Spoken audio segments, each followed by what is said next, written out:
Hey everybody.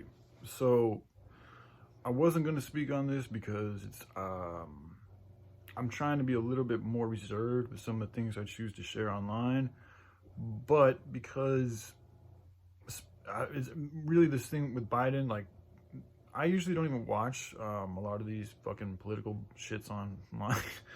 But this one in particular caught my eye because he's talking about AI and the executive order, and it just seemed like something told me to check it out, so I did. And to me, this is like a signaling point that they're very like it's not any there's things in motion. Okay, momentum has a power of its own, and it's going to continue on until it runs out of power. And right now, the amount of momentum that this new world order movement has is it's going to run a course. However deep and strong and in depth that course is, and how much they're able to integrate their ideas into this reality, I'm not sure yet. I think a lot of that has to depend on the public and what we choose to do, who we choose to support, companies, what we choose to consume. All these things go into effect. But getting back to the militia, okay, so like when it really comes to power, it's really common sense, but the one who wields the most power is the one who's able to flex or distribute the most power.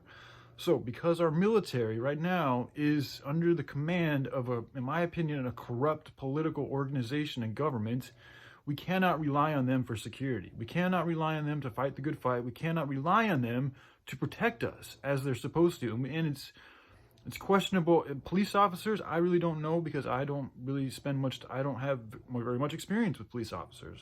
I've met some good ones, and I've really only met good ones, to be honest. I haven't really met a very corrupt police officer, but I do think that they're out there.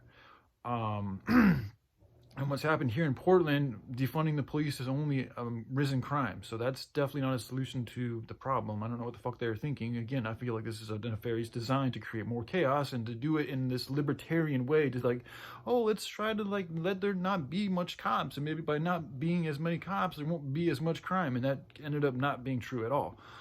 We've been having more recent fatal gunshots here in Portland than like in recent times, I think. So it has not worked out in their favor as they predicted. And people are dying because of it. Shops are getting broken into all the time because of it. People are walking down in the streets in fear, women, children, because of it. This is real, okay? It allows for more child kidnappers and sex traffickers to do their fucking job, okay? It's wrong. So the militia, again, it has multiple purposes. It can also act as a police force. It can act as a security force. And it can act as a force, if need be. Like it gets to a point where locally, and it starts locally and it expands outward, but there may be a point to where we as citizens need to come together collectively and if we need to, through means of force, remove these people from power who've been proven to be criminals and who are not representing the majority of the populace that they're supposed to govern over.